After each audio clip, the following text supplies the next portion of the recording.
there were parts of that story where I said, this doesn't seem to be the way that the New Yorker is presenting it. And I told you, because you didn't want to believe a brown man, okay? You did not want to believe a Muslim man could ever experience racism, okay? A lot of you Karens jumped out and were like, nope. All right, let's watch. The New Yorker wrote about Hasan Minhaj, and he made a video about the news coming out of the Middle East right now feels devastating and hopeless. And I've been asked by a lot of people to give my perspective on what is happening in the region. I've also been asked, wait a second, aren't you a liar?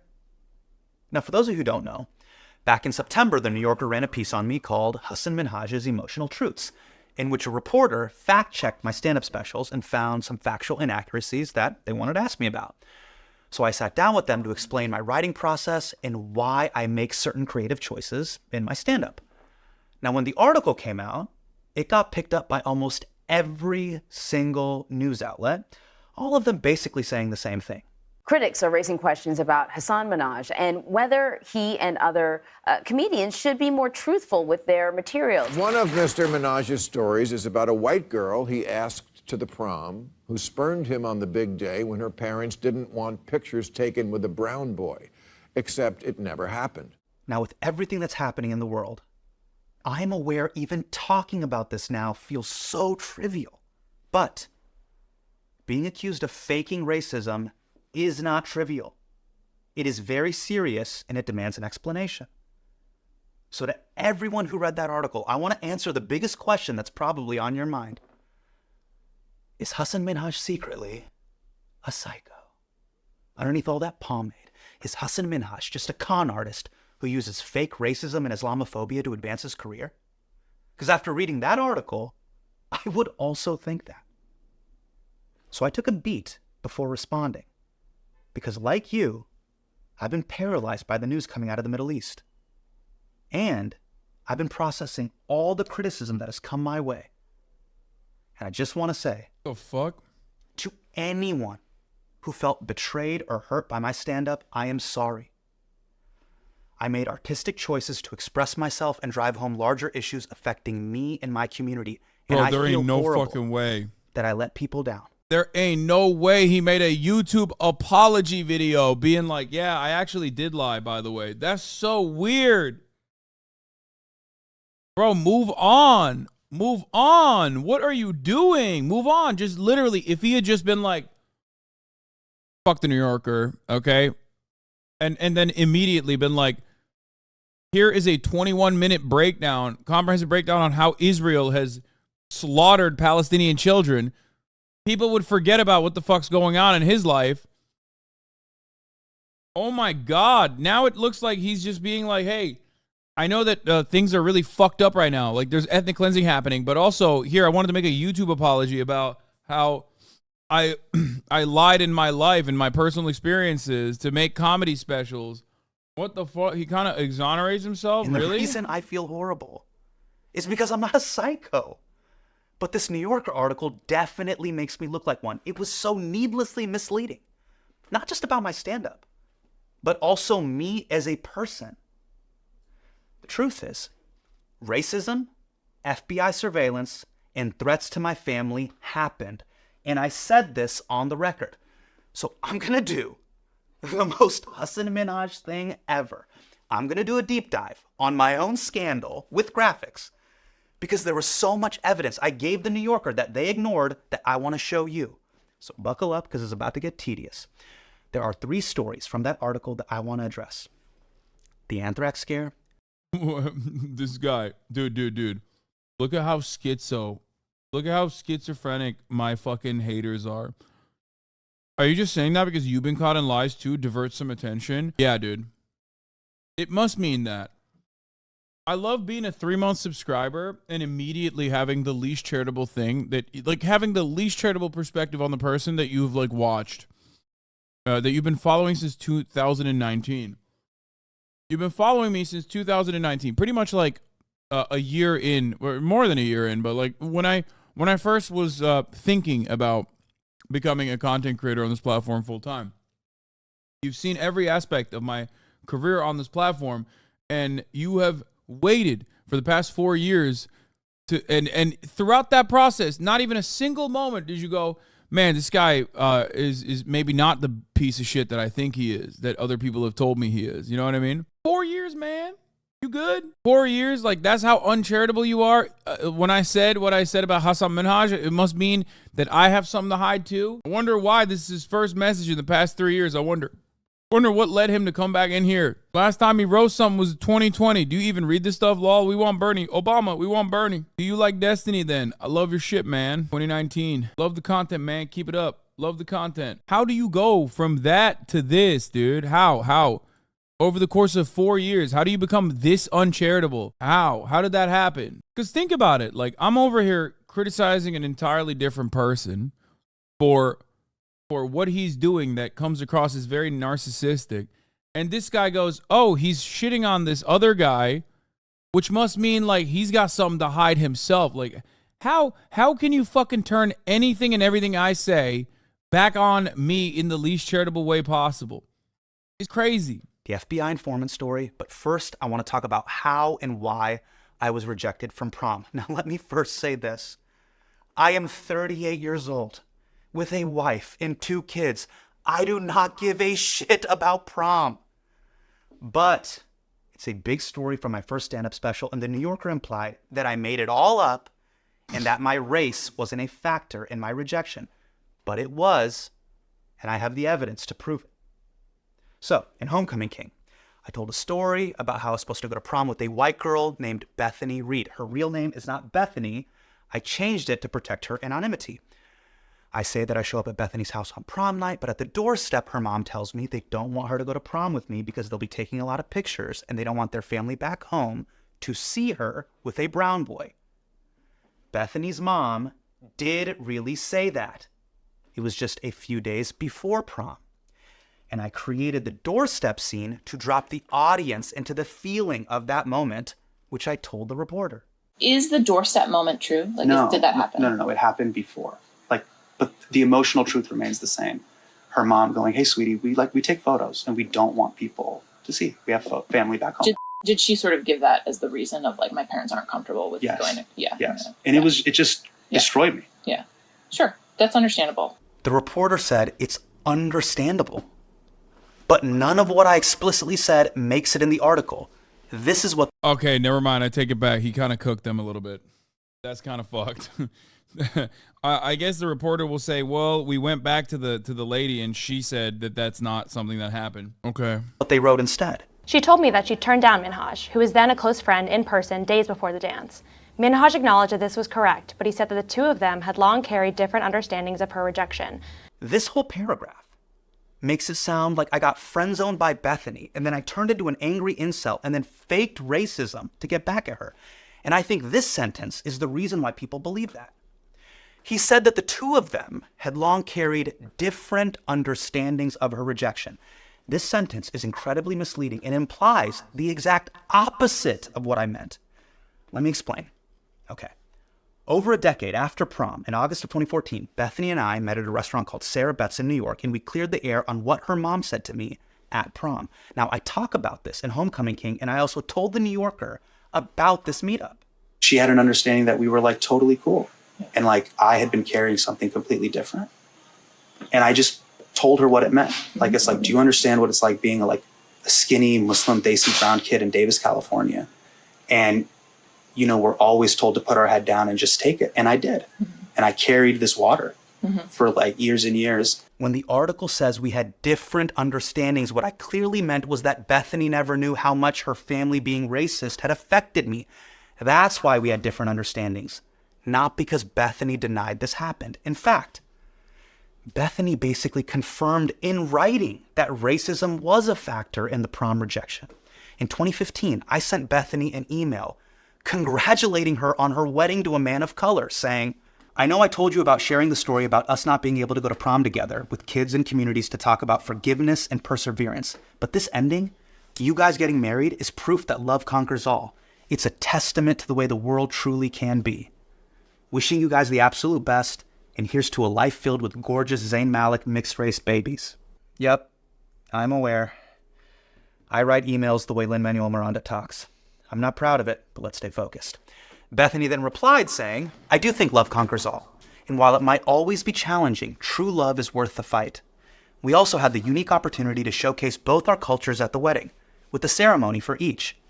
I think my parents have come a long way too. And what would her parents have to come a long way from? Racism. Again, I don't care about prom. I mean that. And Beth. Okay. What about the anthrax one, though? Because, like, sure, the people presenting him as an incel is like, I mean, that part was the one that I contested the most, and everybody fucking yelled at me. This was out of the New York article, the New Yorker article that I read, like, this part that he's defending fairly well is the one part that I contested the most, and people were like, oh, you don't understand, he's actually an incel. Hasan, this feels illegal for me to know. These emails are beyond cringe. This guy seems so self-centered, it's making my stomach turn. I agree, by the way. Bethany didn't do anything wrong, and I wish her and her family nothing but the best. Her parents have grown. My parents have grown. That's the point of the whole show, and that should be celebrated. Love conquers all. But I do not appreciate the New Yorker implying that I made up racism. My team and I repeatedly try to give them the emails that you just saw. As early as, I believe fall 2014. I have these if you want. Yeah, and then we have email correspondence in 2017, which we can give you. Okay. Then I now shift to email correspondence, which she can give you. I have it. I can send it. Yeah. Yeah. So there's all, and happy to give you all these emails. Sure. Not only that, we confirmed the emails were sent to the reporter and their fact checker before the article came out. Therefore, they knew my rejection was due to race. I confirmed it on the record and provided corroborating evidence. And yet, they misled readers by excluding all of that and splicing two different quotes together to leave you thinking that I made up a racist incident. Now, the article also... I don't think you understand how infuriating it is for someone to accuse one of making up racism. Yeah, you're right, man. I definitely don't understand what it's like when someone says you're making up racism. How would I know? What's next? Are you going to be like, you have no idea what it's like when everybody thinks you are a terrorist who loves 9/11 and will regularly keep saying that? What's next? You have no idea what it's like to be clip-chimped and then have people fucking yell at you for the thing that you didn't actually say, that you didn't even imply, but people said you were implying. You have no idea what it's like to fucking stream on twitch.tv for 8 to 10 hours a day talking about politics. You would never know what that's like. Is that what you're going to say next? I do know those things, dude. implies that I... Yeah. Hasan, you don't understand the kind of racism Hasan has gone through. Okay. humiliated Bethany and got her doxxed with my carelessness. So I want to show you evidence that shows that that isn't true. Back in November of 2015, when Homecoming King was running off Broadway, Bethany came to the show, and this is how the New Yorker reported it. You don't know what it's like to be named Hasan with one S. You just don't know Hasan. The woman said that Minhaj had invited her and her husband to an off-Broadway performance. She'd initially interpreted the invitation as an attempt to rekindle an old friendship, but she now believes the move was meant to humiliate her. I promise it was never my intention to humiliate Bethany. You and Hasan Minhaj are genuinely not the exact same, to be fair. You are white passing. Yes, this is a fact that I bring up almost all the goddamn time. But it is pretty funny to say that to someone like myself in general from wherever the fuck the chat is standing. You know what I mean? I know. I the difference between me and Hasan is that everyone knows he's brown. Okay? I am white. That's a big deal. That's a big difference. That gives me a tremendous amount of privilege. Okay, at first. But you know, at our respective levels of fame, I would say that it's pretty funny to say you don't know what it's like, because like we both do political commentary and we're both named Hasan. You know what I mean? Bethany at the show. But this reporting is false. I looked back at our emails and I found out that I didn't invite Bethany to that show. She emailed me out of the blue and told me that she was coming because her friends saw the show and said they loved it. After the show, Bethany also texted me that it was awesome and we kept in touch for years. I included her in the journey with full transparency. I put her in touch with fact checkers from This American Life. I invited her to the Netflix premiere party. I even emailed her to take down a tweet that might reveal her identity. Bethany then responded with a really nice email that ended with her saying, P.S. Thanks for the heads up on the tweet. I deleted the other ones, but this one escaped me. It's shockingly hard to resurface old social media, apparently. Thanks, too, for always protecting me and my family.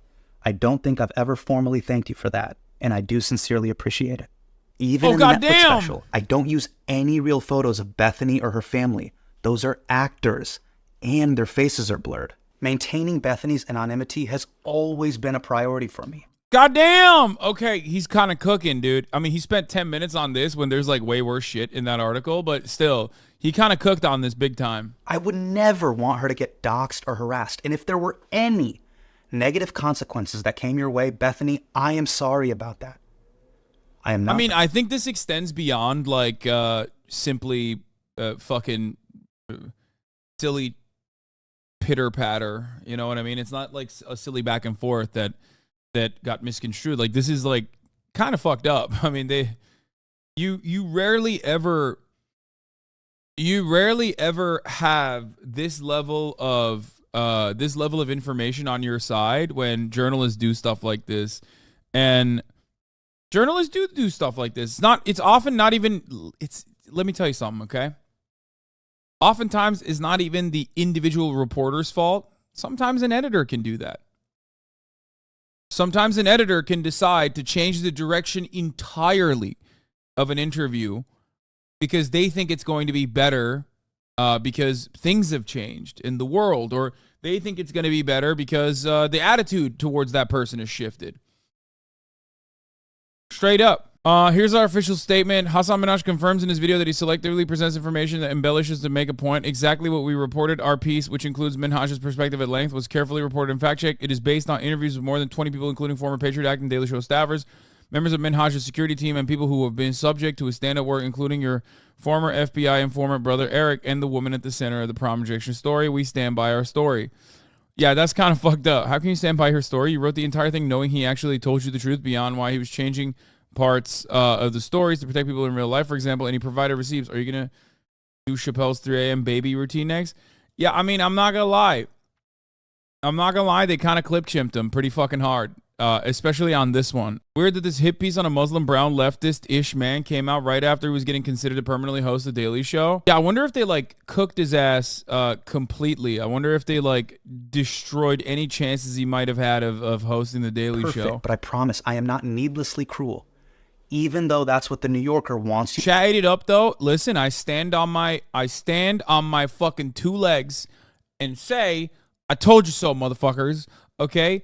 There were parts of that story that were unimaginable and unhinged, okay? And I still maintain that position, like the anthrax story and shit. But there were parts of that story where I said, this doesn't seem to be the way that the New Yorker is presenting it. And I fucking told you! I told you, motherfuckers! Because you didn't want to believe a brown man, okay? You did not want to believe a Muslim man could ever experience racism, okay? A lot of you Karens fucking jumped out and were like, nope, this is actually I said it at the time. This is actually a 2 different perspectives here at play. You have white ladies who have been victimized by incels looking at this story and thinking, this guy's a fucking weird, gross incel. What the hell? And then blaming racism.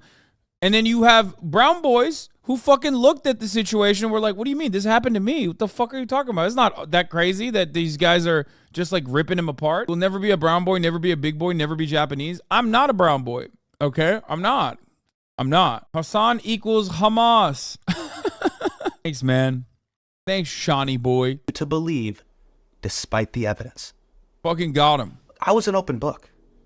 I sat down in good faith. They had my testimony in 4 years of correspondence, backed up with receipts, all on the record that showed my race was a factor in my prom rejection. I wasn't careless with Bethany's privacy, and she thanked me for keeping her family's identity safe. So how could the New Yorker imply the opposite? But here's the bigger question. Why did the New Yorker fact-check my stand-up special, but not properly fact-check their own article? If you're still here, I have 2 more stories that I want to address. Now, in my second special, The King's Jester, I tell a I think the problem is that the less believable parts of the story made people think everything was fake. Yeah, maybe. Story about how I met and was harassed by an FBI informant named Brother. Yeah, I like that. Exactly. Duality of chat. You're too white for racism to happen to you, but also you're Muslim, so you like Hamas. Yeah. I mean, let's keep it $1.50 here, okay? I am very white. I do recognize that, okay? Most people don't immediately go, oh, that guy must be Muslim, right? Until they hear my name, and then they're like, okay, maybe that guy is Muslim. But ultimately, at this stage in my career, and at his stage in his career, and even when he was a fucking kid, everybody knew, for both of us, what our backgrounds are. That's why I was saying, like, I do understand what it's like sometimes. Brother Eric. I talk about how he tried to entrap me at a gym, and when I made fun of him, he slammed me against the hood of a cop car. The truth is, I did have altercations with undercover law enforcement growing up, and that experience formed the basis of this story. But it didn't go down exactly like this. So I understand why people are upset. People face real danger at the hands of the police, and false stories can undermine real stories. And I am sorry I added to that problem. My intention wasn't to take away from these stories. It was to spotlight them through my special. That's why I used this story to talk about Hamid Hayat. Hamid and I were part of the same NorCal Muslim community. When he got entrapped, it rocked our community, and he spent 14 years in prison. We were the same age, same background, and like him, I also had run-ins with undercover agents. I was even physically harassed by them while playing basketball. Now you're probably wondering, why not just say that? So this is not an excuse. It is an explanation of my process. When I am storytelling, every beat has to do multiple things in a funny and impactful way. With the story, I had to set up 3 plot points. The moment I realized authority figures hate being made fun of, why I named my show Patriot Act, and spotlight the story of Hamid Hayat. The problem is 99% of people watching Netflix have no idea the FBI spied on Muslims at mosques, or they don't even believe it was real. And I know this because when I performed earlier versions of the story in front of audiences, they had no idea what I was talking about. FBI agents embedding in mosques and entrapping young Muslims through basketball or weightlifting or whatever. It sounds insane. But it was happening all over the country, even in my mosque in my hometown. It was infiltrated. And the footage that I used in the special proves that it was very real and very stupid. I wanted to recreate. Will Hasan address how he stole your career? Yeah, what the fuck, dude? Address that part, you piece of shit. That feeling that only Muslims felt for a broad audience, the feeling of paranoia and vindication, tension and release. That is why people laugh at this part. You don't get the release without the tension. That was my artistic intent, which I told the New Yorker. If you notice something about, even in the show, we pop out of it. And this is actually the point I was trying to make. My dad goes, that's not Brother Eric. His name is not Eric. His name is Craig. And the moment that the reaction the audience is having is, nudge me, you're missing the point. Yeah. The point is that it doesn't matter if his name was Eric, Craig, or Adam. The point is that there is now a pattern here at large. Sure. And that was the thing that I was trying to do. And ultimately, the emotional truth of trying to point a spotlight on my community story and Hamid's story is important to me. Hamid Hayat's story is really important to me. And he reached out to me after the article came out. And he wanted me to share these texts. He said that he had nothing but love for me and that I hadn't diminished his story. That's what I was trying to do. But the reporter was far more concerned about the FBI informant I talked about in the special, which honestly felt very weird.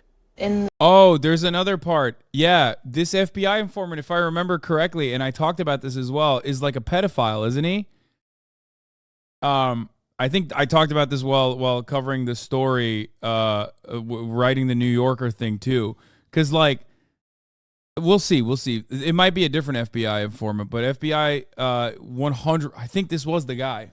The story about the informant, actually, the bulk of the story is about Craig Monty. Like Sure. Did you reach out to Craig Monty? No. Do you feel like you owe him anything? I've heard some things and I'd rather not speak on that. So you feel like you don't owe him, you didn't owe him like a heads up?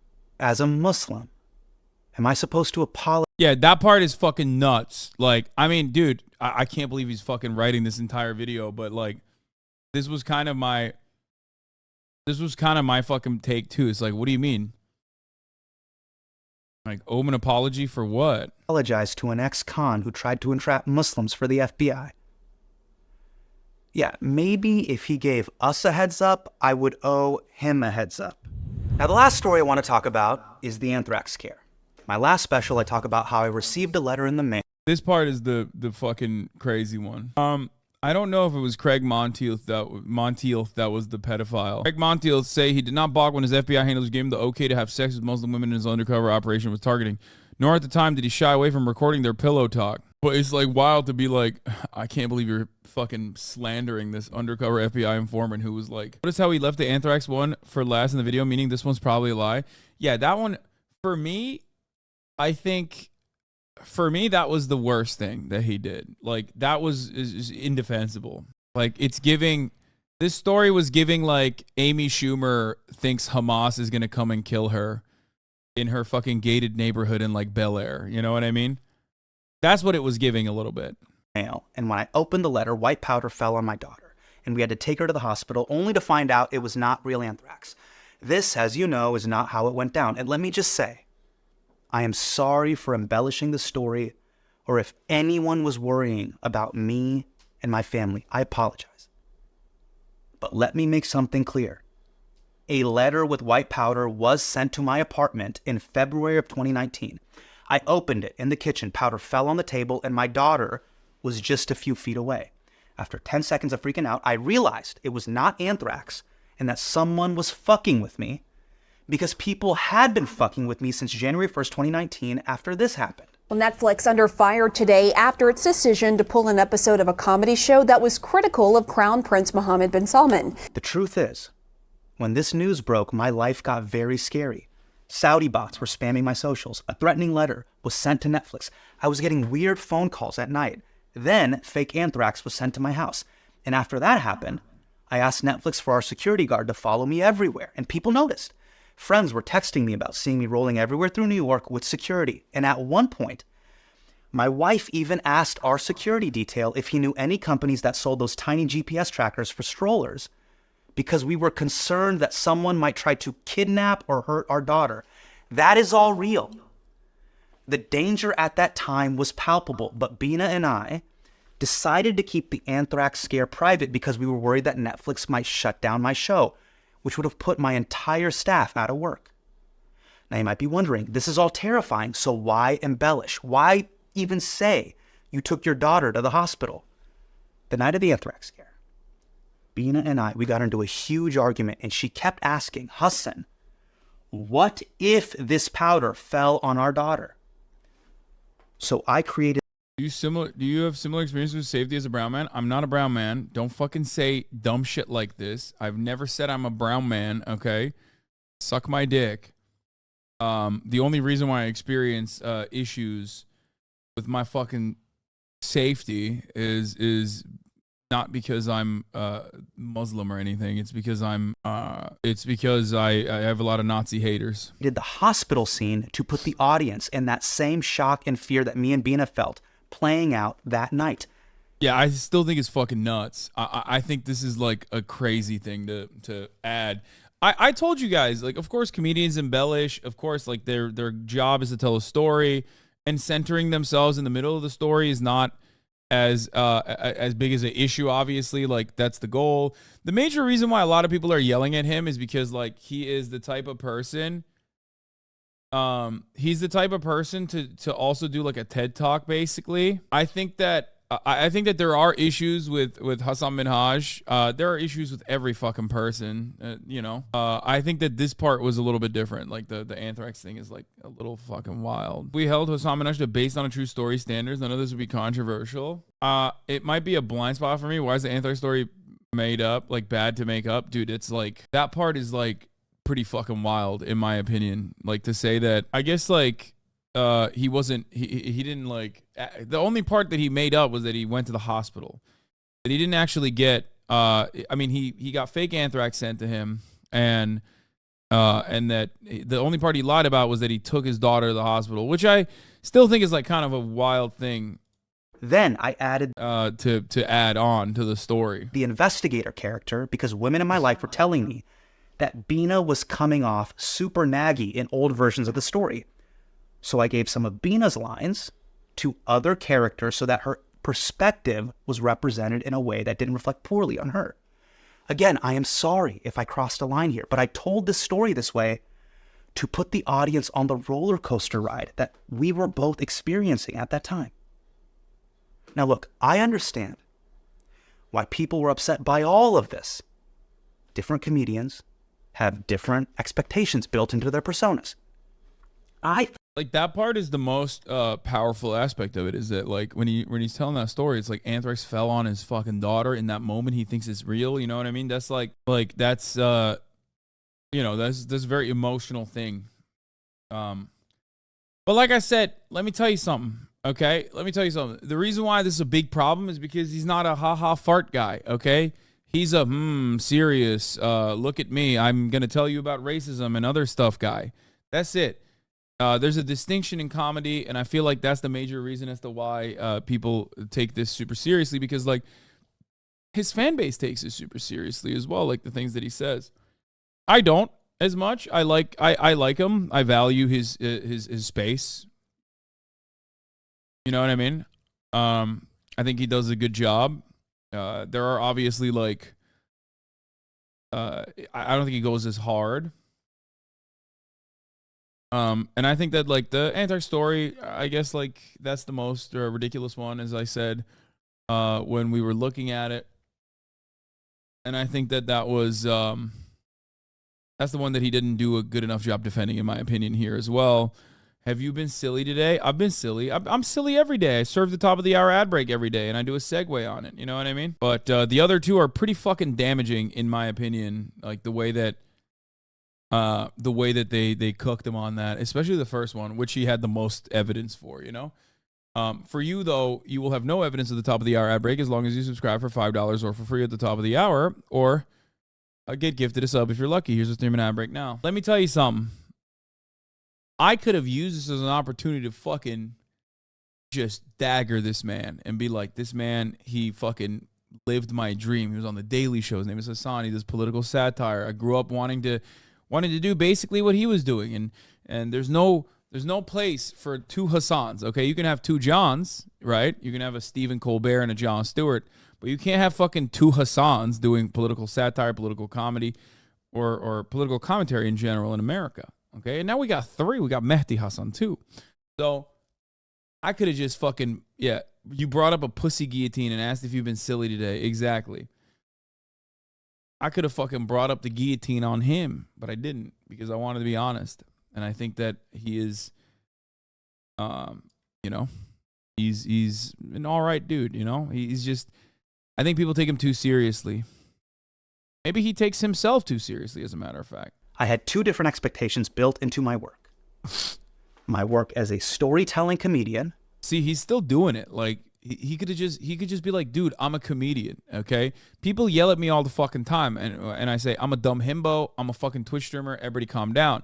But it's true. At the end of the day, I do talk about pussy guillotines. You know what I mean? I talk about dumb shit all the fucking time. I burp into the microphone, unlike Sean Hannity. And I think that that's important to understand. I don't place myself at this, like, high level as a fucking community leader or an activist or something. I'm just a normal guy. Okay? I'm just a normal dude. He wants people to take him seriously sometimes and not seriously sometimes is the problem. He really can't have it both ways. People are too dumb. I mean, I guess, like, I don't want to be taken seriously, but I do get taken seriously. You know what I mean? In my work as a political comedian, where facts always come first.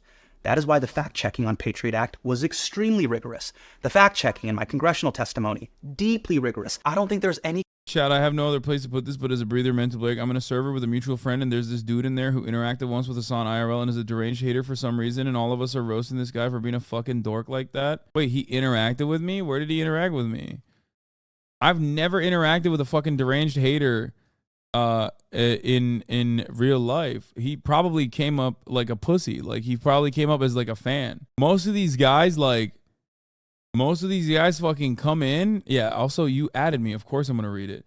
most of these dudes come up and act like they're going to be fucking insane. Maybe the guy you yelled at TwitchCon. No, that's not that guy. No shot. It's from last year. There's no way. The dude I threw water at, is that the guy? He responded. What did he say?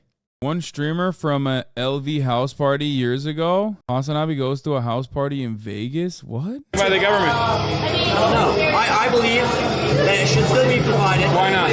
Through a competitive industry, whether it's supplied by the government or supplied by a private industry.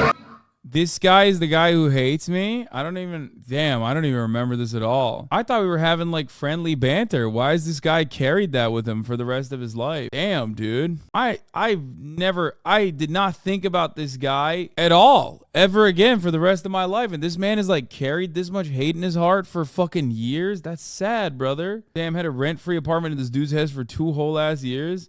Bro, that's sad. That's so sad. That's not healthy. I really, listen.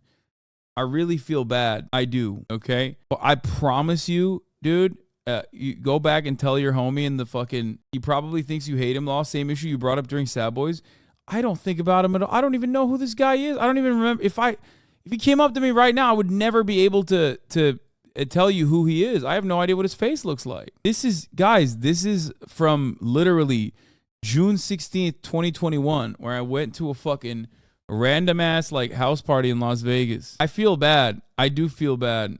This man is debating at a house party. I love this clip. I think it's not good to carry that much anger, resentment, frustration. This is from like 2019. Yeah, it's like it's even older than 2021 if I'm not mistaken. This was in oh my god, it's even worse. Oh my god, this was when we were in Las Vegas during Bernie. This was like February 2020, dog. Oh my god. Oh, that's so bad. It's literally pre-COVID. Like a whole ass COVID occurred. In between this moment and where we're at now, and you're telling me that this dude still carries resentment? I wonder how many people I've like done this to that just like have made it their entire lives mission.